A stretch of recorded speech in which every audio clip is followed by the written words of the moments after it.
ಈ ಬಗ್ಗೆ ಮಾತನಾಡೋದಕ್ಕೆ ಅಲ್ಪಸಂಖ್ಯಾತ ಆಯೋಗದ ಮಾಜಿ ಅಧ್ಯಕ್ಷರು ಅನ್ವರ್ ಮಾಣಿಪ್ಪಾಡಿ ಅವರು ನನ್ನ ಜೊತೆ ಇವಾಗ ನೇರ ಸಂಪರ್ಕದಲ್ಲಿದ್ದಾರೆ. ಸರ್ ನಮಸ್ಕಾರ, ಅರವಿಂದ್ ಮಾತಾಡ್ತಾ ಇದ್ದೀನಿ. ನನ್ನ ಧ್ವನಿ ತಮಗೆ ಕೇಳಿಸ್ತಾ ಇದೆ ಅಂತ ನಾನು ಭಾವಿಸ್ತೇನೆ. ನಮಸ್ಕಾರ ಅರವಿಂದ್. ಸರ್, ನನ್ನ ಮೊದಲ ಪ್ರಶ್ನೆ, ಮುಖ್ಯಮಂತ್ರಿಗಳು ಮಾಡಿದ ಆರೋಪದ ಬಗ್ಗೆ ನಿಮ್ಮ ಫಸ್ಟ್ ರಿಯಾಕ್ಷನ್. ವಿಜಯೇಂದ್ರ ಅವರು ನಿಮಗೆ 150 ಕೋಟಿ ರೂಪಾಯಿ ಆಫರನ್ನು ನೀಡಿದ್ರಾ ಇಲ್ವಾ? ನನಗೆ ವಿಜಯೇಂದ್ರ ಅವರು 150 ಕೋಟಿ ನನಗೆ ಆಫರ್ ಮಾಡಿದ್ದು ಗೊತ್ತೇ ಇಲ್ಲ. ಅದು ಅಲ್ಲದೆ ನನ್ನ ರಿಪೋರ್ಟು 2012-13ರಲ್ಲಿತ್ತು. ಆ ಸಂದರ್ಭದಲ್ಲಿ ವಿಜಯೇಂದ್ರ ಅವರು ಸೀನಿಯರ್ ಇದ್ದಿಲ್ಲ, ಅವ್ರು ಯಾರಂತ ಕೂಡ ಗೊತ್ತಿದ್ದಿಲ್ಲ. ನಮಗೆ ಹೆಸರು ಮಾತ್ರ ಕೇಳಿದ್ದೆ ನಾನು.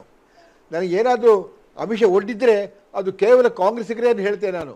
ಮತ್ತು ನನ್ನ ರಿಪೋರ್ಟಿಗೆ ಯಾರು ತಡೆಯಡ್ಡಿದ್ದಾರೋ, ಯಾರು ಅದಕ್ಕೆ ನಿಲ್ಲಿಸಿದಾರೋ ಅವ್ರ ಮೇಲೆ ಕಿಡಿಕಾರಿದ್ದು ಸತ್ಯ. ಪಾರ್ಟಿ ಆಫೀಸಲ್ಲಿ ವಿಜಯೇಂದ್ರ ನನಗೆ ವಿಜಯೇಂದ್ರ ವೈಸ್ ಪ್ರೆಸಿಡೆಂಟ್ ಆಗಿದ್ದರು, ಅವರ ತಂದೆಯವರು ಸಿ ಎಮ್ ಆಗಿದ್ದರು. ಆಗ ಅವ್ರ ಡೈರೆಕ್ಟ್ ಕೇಳಿದ್ದೆ, ಯಾಕೆ ನಮ್ಮ ಪಕ್ಷ ಅಧಿಕಾರ ಇರಬೇಕಾದ್ರೆ ಯಾಕೆ ಇದನ್ನು ನಾವು ಮಂಡನೆ ಮಾಡೋದಿಲ್ಲ ಅಂತೇಳಿ. ಆಗ ಅವ್ರು ಹೇಳಿದ್ರು ನನಗೆ, ನೀನು ಭಾಳಷ್ಟು ಹೋರಾಟ ಮಾಡಿದ್ದೀರಾ, ನೀವು ಸೋತಿದ್ದೀರಾ, ಭಾಳಷ್ಟು ಹಣವನ್ನು ಕಳ್ಕೊಂಡಿದ್ದೀರಾ, ಈಗ ಬೇಕಾದ್ರೆ ಅದು ಸುಮ್ಮನೆ ಇದು ಬಿಡ್ಬೋದಲ್ಲ ನಿಮಗೆ ಅಂತೇಳಿ ಅಷ್ಟು ಹೇಳಿದ್ದಕ್ಕೇ ನಾನು ಅವ್ರ ಹತ್ರ ಭಾಳಷ್ಟು ಕಿಡಿಕಾರಿದ್ದೇನೆ. ಆ ವಿಷಯದಲ್ಲಿ ಪ್ರೆಸ್ ಕಾನ್ಫರೆನ್ಸ್ ಕೂಡ ಮಾತಾಡಿದ್ದೀನಿ ನಾನು. ಓಕೆ, ನನಗೆ ಗೊತ್ತಿರೋ ಪ್ರಕಾರ ಸರ್, ತಪ್ಪಿದ್ರೆ ಸರಿಪಡಿಸಿ, BJP ಸರ್ಕಾರ ಮೊದಲ ಬಾರಿಗೆ ರಾಜ್ಯದಲ್ಲಿ ಅಧಿಕಾರಕ್ಕೆ ಬಂದಾಗ BS ಯಡಿಯೂರಪ್ಪನವರು ಮುಖ್ಯಮಂತ್ರಿ ಆಗ್ತಾರೆ. ಆಗ ಒಂದು ಸಮಿತಿಯನ್ನು ರಚನೆ ಮಾಡ್ತಾರೆ. ವಕ್ಫ್ ಬೋರ್ಡ್ನ ಆಸ್ತಿಯನ್ನು ಕಾಂಗ್ರೆಸ್ನ ಪ್ರಭಾವಿ ಮುಸ್ಲಿಂ ನಾಯಕರು ಕಬಳಿಸಿದ್ದಾರೆ ಅನ್ನೋ ಆರೋಪಕ್ಕೆ ಸಂಬಂಧಪಟ್ಟಂತೆ ನೀವು ತನಿಖೆಯನ್ನು ಮಾಡ್ತೀರಾ, 7,000 ಪುಟಗಳ ವರದಿಯನ್ನು ಕೊಡ್ತೀರಾ, ಹೌದಾ ಅಲ್ವಾ ಸರ್? ನಂಗೆ ಅರ್ಥ ಆಗಲಿಲ್ಲ, ಪ್ರಶ್ನೆ ಅರ್ಥ ಆಗಲಿಲ್ಲ, ಮತ್ತೊಮ್ಮೆ ಹೇಳಿ ಸರ್. ಇವಾಗ ವಕ್ಫ್ ಬೋರ್ಡ್ನ ಆಸ್ತಿಯನ್ನು, ಐ ರಿಪೀಟ್, ವಕ್ಫ್ ಬೋರ್ಡ್ನ ಆಸ್ತಿಯನ್ನು ಕಾಂಗ್ರೆಸ್ನ ಪ್ರಭಾವಿ ನಾಯಕರು ಕಬಳಿಸಿದ್ದಾರೆ ಅಂತಕ್ಕಂಥದ್ದು ನಿಮ್ಮ ವರದಿಯ ಸಾರಾಂಶ ಅಲ್ವಾ ಸರ್? ಹೌದು. ಹಾಗಿದ್ಮೇಲೆ ಅದನ್ನು ಮುಚ್ಚಾಕೋದಕ್ಕೆ ವಿಜಯೇಂದ್ರ ಅವ್ರು ಯಾಕೆ ಆಫರ್ ಕೊಡ್ತಾರೆ? ಅವರೇ ಅಂದರೆ BJPಯಿಂದನೇ ಸಮಿತಿ ರಚನೆ ಆಗಿದ್ದಲ್ವಾ ಅಂತ ನಾನು ಕೇಳ್ತಿರೋದು. ನನಗೆ ವಿಜಯೇಂದ್ರ ಅವರು ಅದಕ್ಕೆ ಅಮಿಷ ಒಡ್ಡಿದ್ದು ಗೊತ್ತಿಲ್ಲ. ಆದರೆ ನನ್ನ ರಿಪೋರ್ಟ್ ಮಂಡನೆ ಆಗದ ಕಾರಣ ನಾನು ವಿಜಯೇಂದ್ರ ಹತ್ರ ಭಾಳ ಕೋಪಿಸ್ಕೊಂಡು ಮಾತಾಡಿದ್ದೆ. ಯಾಕೆಂದರೆ ಅವರ ಅಪ್ಪಾಜಿಯವರೇ ಸೇಮ್ ಇರಬೇಕಾದ್ರೆ ಇದು ಯಾಕೆ ಮಾಡಲ್ಲ ಅಂಥೇಳಿ. ಅದು ನಾನು ಹೇಳಿದಾಗೆ ಯಾರೆಲ್ಲ ಅಡ್ಡ ಬರ್ತಾರೋ, ಯಾರು ನಿಲ್ಲಿಸ್ತಾರೋ ಅವರ ಮೇಲೆ ಕಿಡಿಕಾರಿದ್ದು ಸತ್ಯ. ನಾನು ಅಂದ್ರೆ ನಿಮ್ಮ ಪ್ರಕಾರ BJPನಲ್ಲೇ ಯಾರಾದರೂ ಅಡ್ಡ ಬಂದಿದ್ದಾರೆ? ನಾನು ಆಗ ಅವರು ಉಪಾಧ್ಯಕ್ಷರಾಗಿದ್ದರು. ಅಲ್ಲ, ನಿಮ್ಮ ವರದಿಯನ್ನ ಮಂಡನೆ ಮಾಡದೇ ಇರೋದಕ್ಕೆ BJPನಲ್ಲೇ ಯಾರಾದರೂ ಅಡ್ಡ ಬಂದಿದ್ರಾ ಅಂತ? ಅಲ್ಲ, ಅಡ್ಡ ಬಂದಿರ್ಬೋದು. ಅದಕ್ಕೋಸ್ಕರ ನಾನು ಭಾಳ ಕಿಡಿಕಾರಿ ಮಾತಾಡಿದ್ದೆ ನಾನು ವಿಜಯೇಂದ್ರ ಹತ್ರ. ಅದರ ನಂತರವೇ ತಕ್ಷಣ ಯಡಿಯೂರಪ್ಪರು ಅದನ್ನು ಮಂಡನೆ ಮಾಡಿದರು.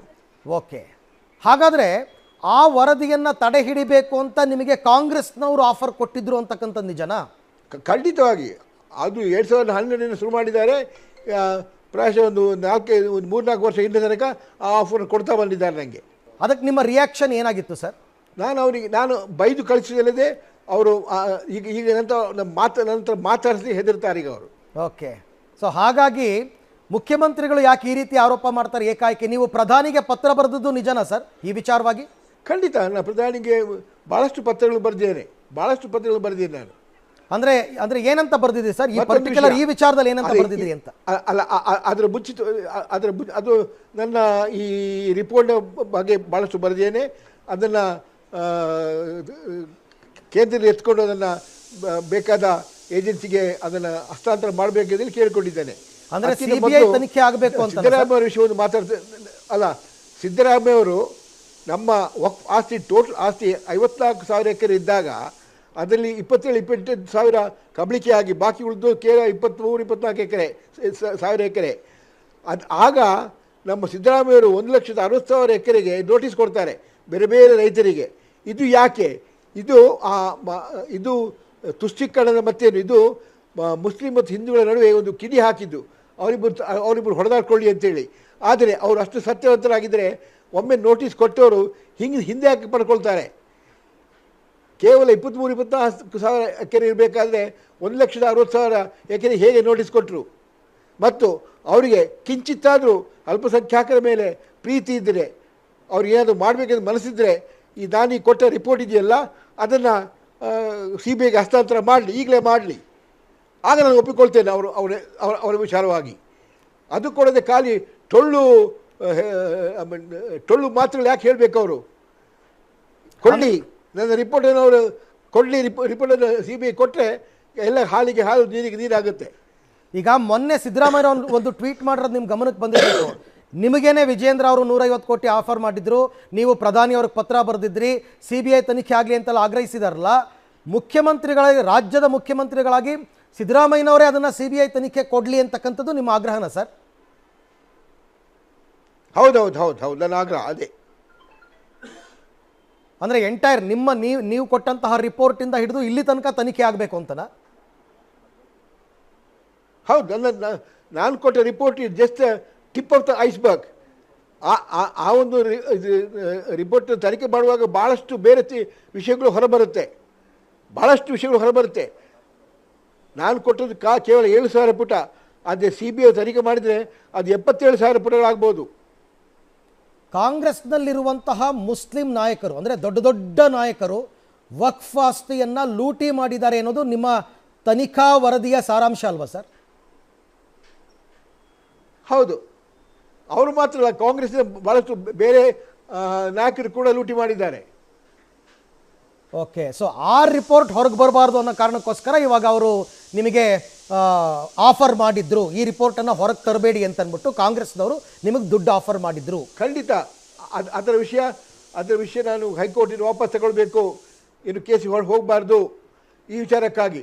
ಅದು ಬೇರೆ ಬೇರೆ ರೀತಿಯಲ್ಲಿ ಅವರ ತಮ್ಮ ತೋಳು ಬಲ ಮತ್ತು ಹಣದ ಬಲದಿಂದ ಭಾಳಷ್ಟು ಪ್ರಯತ್ನ ಪಡ್ತಾರೆ, ಯಾರಿಗೆ ಒತ್ತಡ ಕೂಡ ಹಾಕ್ತಾರೆ.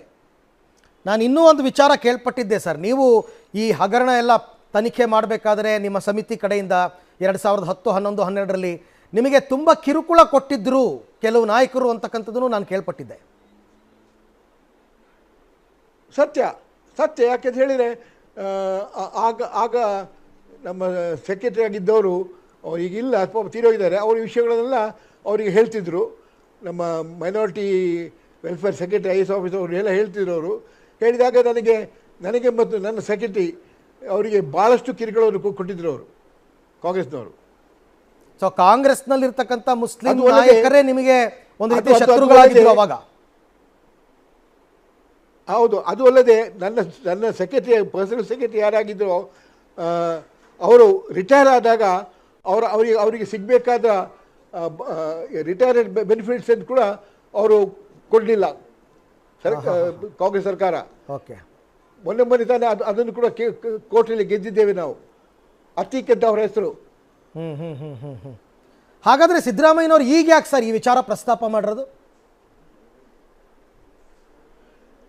ಹಲೋ, ಈಗ ಎಲ್ಲ ಕಡೆಯಿಂದ ಈಗ ವಕ್ಫ್ ವಿಚಾರದಲ್ಲಿ ಭಾಳಷ್ಟು ಒತ್ತಡ ಗಿತ್ತರೆಲ್ಲ ಬರ್ತಾ ಇದೆಯಲ್ಲ, ಅಷ್ಟರೊಳಗಡೆ ಇದನ್ನು ಮಾತು ಹೇಳಿ ಅದನ್ನು ಹಾಗೆ ಸಲ ಮುಚ್ಚಿಸಿಬಿಟ್ಟು ಆಮೇಲೆ ಅದನ್ನು ಮರೆಸಿ ಬಿಡೋಣ ಅಂತೇಳಿ ಅವರು ಖಾಲಿ ಒಂದು ಸ್ಟೇಟ್ಮೆಂಟ್ ಕೊಡೋದಲ್ಲ, ಅವರಿಗೆ ನಿಜವಾಗಲೂ ಕಿಂಚಿತ್ತಾದು ಸ್ವಲ್ಪ ಪ್ರೀತಿ ವಿಶ್ವಾಸ ಇದ್ದ ಮುಸಲ್ಮಾನರ ಮೇಲೆ ಈಗ ತಕ್ಷಣ ಅದನ್ನು ಹಸ್ತಾಂತರ ಮಾಡಲಿ CBIಗೆ. ಅಂದರೆ ನೀವು ಹೇಳೋ ಪ್ರಕಾರ ಈಗ ಬೇಡ, ವಕ್ಫ್ ಆಸ್ತಿ ಯಾರ್ಯಾರ್ದೋ ರೈತರದ್ದು, ದೇವಸ್ಥಾನದ್ದು, ಇನ್ಯಾವುದೋ ಸ್ಕೂಲ್ದು, ಮತ್ತೊಂದು ಮಗದೊಂದು ಎಲ್ಲ ವಕ್ಫ್ ಪ್ರಾಪರ್ಟಿ ಅಂತಾರಲ್ಲ, ಇದೆಲ್ಲ ಮೊದಲು ಇರಲಿಲ್ವಾ ಸರ್? ಹಾಗಾದರೆ ನಾನು ಹೇಳಿದ್ನಲ್ಲ, ನಮ್ಮ ವಕ್ಫ್ ಆಸ್ತಿ ಟೋಟಲ್ 54,000 ಎಕರೆ. ಅದರಲ್ಲಿ 27,000 ಎಕರೆ ಇದು ಕಬಳಿಸಲಾಗಿದೆ.